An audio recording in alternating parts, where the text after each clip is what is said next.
Bonjour et bienvenue dans cette nouvelle vidéo de tutoriel sur le logiciel Sibelius. Je vais maintenant vous présenter la saisie de notes. Donc je me suis mis dans l'onglet saisie de notes et je vais vous présenter les différentes façons d'entrer les notes. Alors la première façon, la plus basique, c'est d'utiliser la souris et le pavé. Une deuxième façon sera d'utiliser uniquement le clavier alphanumérique avec la souris ou sans la souris. Vous avez aussi la possibilité d'enregistrer avec un clavier numérique dans un mode live, c'est-à-dire que vous allez lancer un enregistrement, puis vous allez vous enregistrer. Ensuite, il y a possibilité de mixer un peu tout, de choisir, de prendre les rythmes avec la souris ici, d'entrer la hauteur des sons avec le clavier maître ou avec votre clavier alphanumérique. Enfin voilà, il y a plusieurs combinaisons possibles. Vous n'êtes pas contraint d'utiliser une seule option. Voilà, vous pouvez mixer les options. Moi, à une époque, j'utilisais beaucoup le clavier MIDI et le clavier alphanumérique. Je vous ferai voir tout à l'heure. Donc là, je suis allé chercher une partition sur Internet. C'est Concerto pour hautbois et cordes de Cimarosa. Et je vais vous montrer comment on entre les notes à la souris. Donc vous avez votre pavé. Et imaginez que vous avez un tampon dans les mains, vous devez, avant de tamponner, choisir tous les éléments qui constituent la note.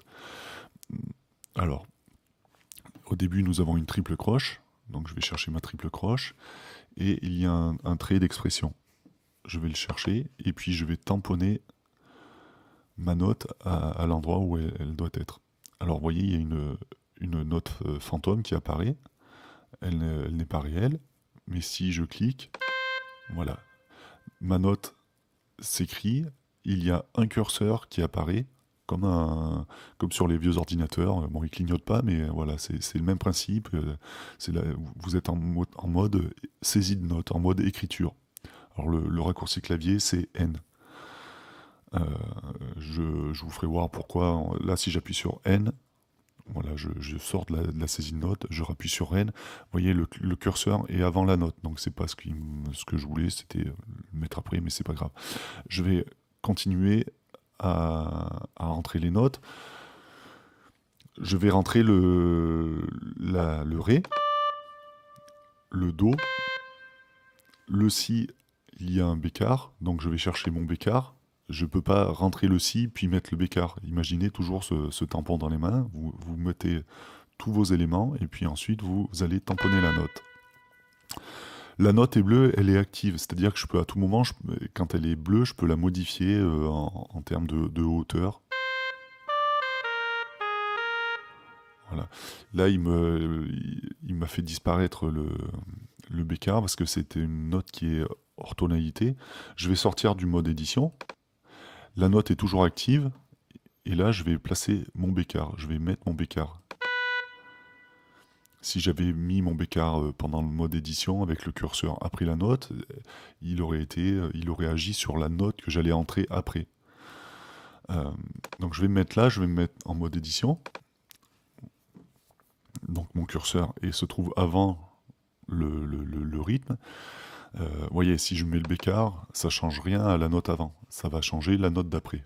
Bon, pour le coup, là, j'ai pas de bécard. Je vais mettre une croche, un do croche. Là. Ensuite, les soupirs, vous allez voir, si je vais d'abord choisir le quart de soupir.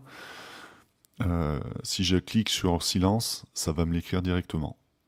Je ne vais pas être obligé de pointer la note. Voilà, j'ai écrit j'ai appuyé sur la touche silence et ça a écrit directement le silence. Alors je vais annuler, je vais vous faire voir. Il y a toujours moyen de faire un tampon, donc je me suis échappé du mode de saisie de notes. Donc c'était un quart de soupir. Et puis c'était un silence. Vous voyez, là maintenant j'ai mon silence fantôme qui apparaît. Et là je vais le placer. Mais en mode édition, voilà, si vous appuyez sur le silence, vous allez écrire un silence à chaque fois. J'annule. Donc ça, c'est une façon d'écrire qui est très peu utilisée. euh, qui prend beaucoup de temps et voilà, qui est très, très chronophage et puis qui peut induire des erreurs. Là, je suis avec un zoom qui est très grand, mais si j'avais un zoom plus petit, il y a de fortes chances que j'aille écrire ma note un peu à côté. Donc la deuxième façon d'écrire les notes sera le mode alphanumérique. Donc j'ai fait apparaître mon clavier virtuel et je vais vous présenter le mode de saisie alphanumérique. Donc ici vous avez les lettres, en haut vous avez des chiffres, ici vous avez les flèches et ici vous avez le pavé numérique. Alors c'est le point fort de Sibelius, c'est ce pavé numérique. Le pavé qu'il y a là porte le nom de pavé puisque c'est une modélisation de ces touches-là. Si j'appuie sur le 1, s'enclenche la triple croche, le 2 la double, donc vous avez une vision de ce que vous faites sur l'écran. Et au bout d'un moment, vous n'aurez même plus besoin du pavé, vous saurez quelle touche est appelée.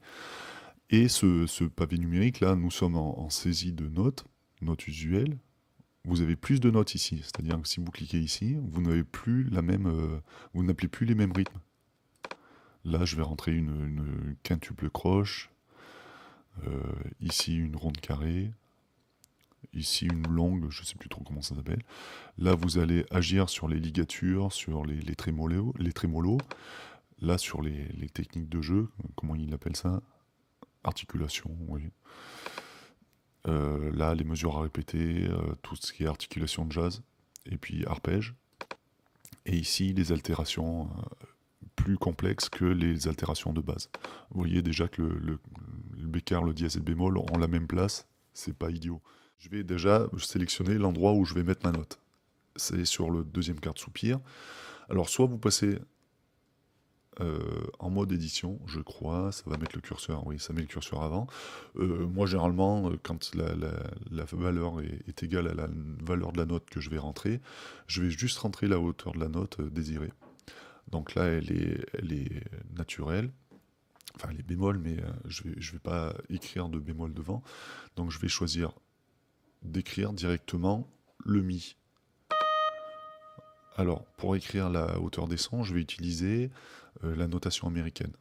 Do, c'est le C, Ré, le D, Mi, le E, F, le Fa, Sol, le G, A, c'est le La, et B, c'est le Si. Donc au début, c'est un peu baroque là d'écrire comme ça, puis en fait, ça vient assez vite, quoi. C'est un apprentissage, mais ça vient relativement vite. Ensuite, je vais écrire un Sol, donc ça va m'écrire le Sol le plus près du Mi. Je réécris le Mi, ensuite triple croche avec un trait, Do, j'enlève le trait, ensuite j'ai une croche, je suis en mode édition, je vais écrire mon quart de soupir directement comme tout à l'heure. Voilà, j'ai écrit mon quart de soupir. Ensuite, Mi,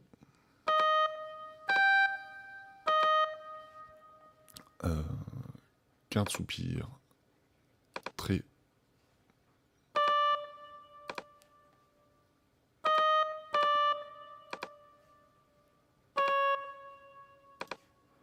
Ré, quart de soupir. Alors on arrive à un passage que je voulais vous montrer. Donc Ré, Sol, et je vais écrire mon Si. Et là, vous voyez, mon Si se trouve une octave trop haut. Il s'est écrit le plus près du Sol. Pour le descendre d'une octave, je vais appuyer sur la touche. Je pourrais le descendre avec les touches de hauteur verticale. Alors là, ça m'a écrit. Je reviens en arrière. Pour descendre d'une octave complète, j'appuie sur la touche commande qui veut dire fais-moi ça en plus grand. Donc descends-moi cette note en plus grand, c'est-à-dire descends-moi d'une octave. Voilà, j'appuie sur commande. Et là, je change mes octaves. Si vous avez omis une altération, par exemple, si vous avez un sol dièse, la note d'avant, donc avec la touche horizontale gauche, vous vous placez sur le sol qui devient bleu, qui est actif, sur lequel vous allez pouvoir opérer des modifications. Et pour le descendre ou le monter d'un demi-ton, au lieu d'appuyer sur commande, vous allez appuyer sur contrôle. Alors, ça c'est avec le clavier, c'est avec un Mac. Alors je sais plus trop les PC, mais cherchez, il y a une des touches, ça va être Alt Greu, Alt graphique, ou ça m'étonnerait que ça soit Alt. Alt, ça va être autre chose, je pense. Mais essayez, il y a une des notes ouais, qui va permettre, avec vos flèches verticales, de modifier d'une octave. Une nouveauté dans Sibelius, c'est la possibilité aussi de déplacer les notes horizontalement. Par exemple, si je veux que ce Ré prenne la place du quart de soupir, je vais le sélectionner, je vais appuyer sur Alt, Commande Alt en même temps et déplacer sur la gauche. Et vous voyez que le Ré s'est mis en lieu et place du quart de soupir qui lui s'est déplacé à la place du Ré. Donc je vous fais voir. Voilà. Si je déplace sur la droite, il va y avoir un changement entre le sol et le Ré. Donc c'est une belle nouveauté. Dans la prochaine vidéo, je vous ferai voir comment on écrit des intervalles.